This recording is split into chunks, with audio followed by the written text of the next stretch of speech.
we are going to show you the steps that it takes to make Julia jam. Step 1 is cutting the tops off of your strawberries, and we give ours a water bath, and so all the dirt falls to the bottom, basically. We got our strawberries this year from Valley Home Farm in Wartrace, Tennessee. We pick our own, and their berries seem to be the best, in our opinion, for our jam that we make. And so this is just step 1. Next step is draining the berries.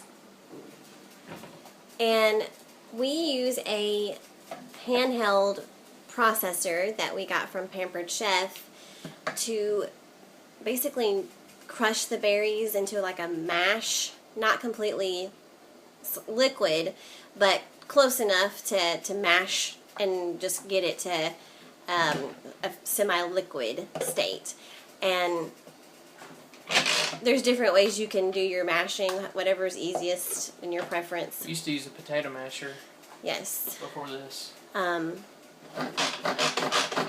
So however you feel like you want to do your mashing, but this is how our little processor works.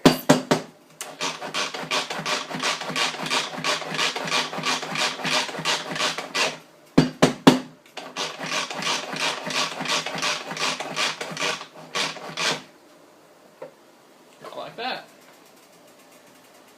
So you can see the consistency of the berries now. So we've crushed the berries now, and we've got them in here with some pectin and a little bit of butter, because butter makes everything better. And we gotta bring it up to a boil and keep on stirring forever so we don't burn any of these guys, and then we'll add the sugar.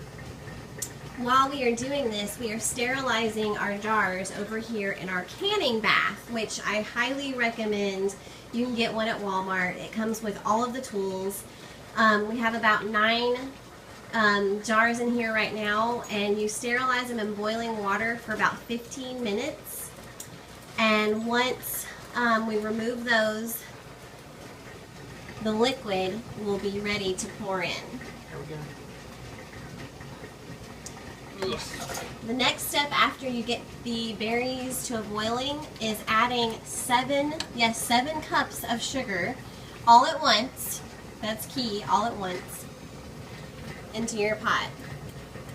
And you think, there's no way that there's going to be 7 cups of sugar in this thing. But it does happen. It does work. Amazingly so, but it does. And you just stir all of it in.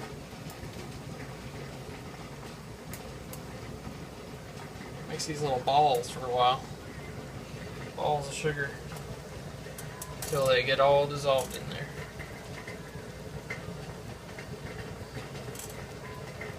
There we go. And then it takes a little while to get it back up to a boil.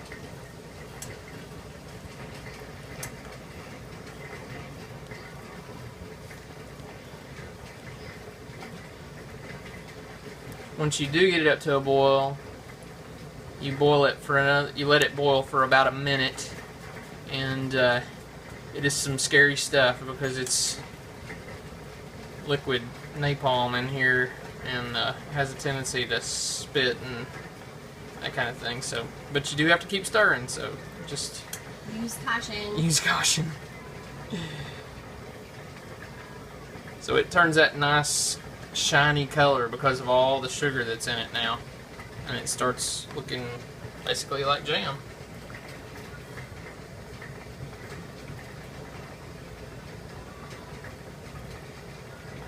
But that's all the ingredients that's in it is strawberries, a tiny little bit of butter and sugar, and pectin to get it to gel up.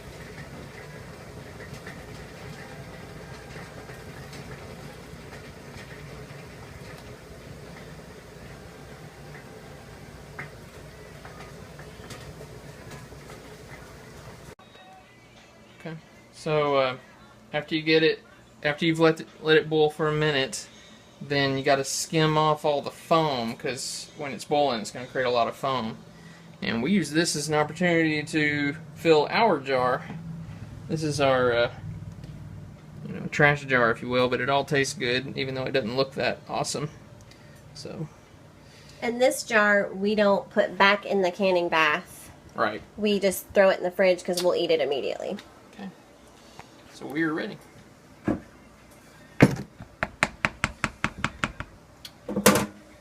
Okay. So now we start filling up jars.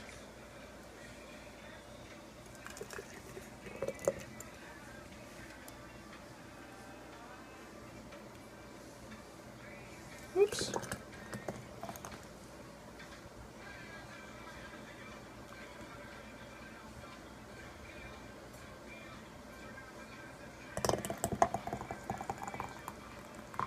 One more, a little bit.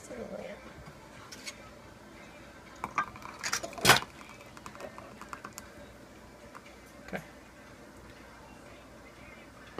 Okay. You put a lid on.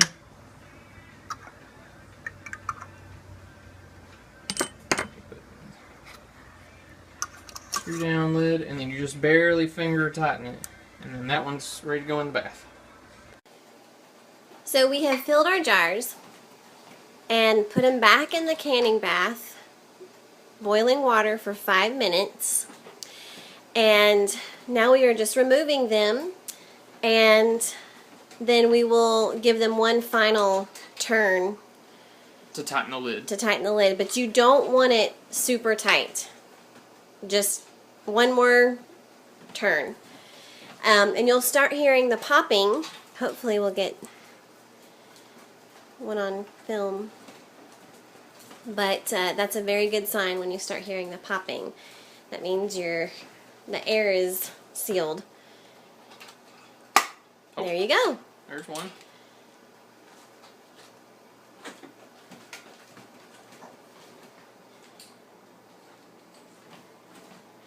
And so over here is our jars we made today, our third batch. And we usually, in the past, we've just set them overnight, and in the morning they're thick, because right now they're still, you can still move it and see the liquid. This is actually one we did. So that's one of the first batches right there. Okay, this is a first batch one. You can kind of still see how liquidy it is. But usually by morning, you'll see thickness. You won't see that liquidy consistency. But online I've read that it could take several days to get that. But our batches have never taken that long to set. But there you have it. How you make Julia jam. Good luck.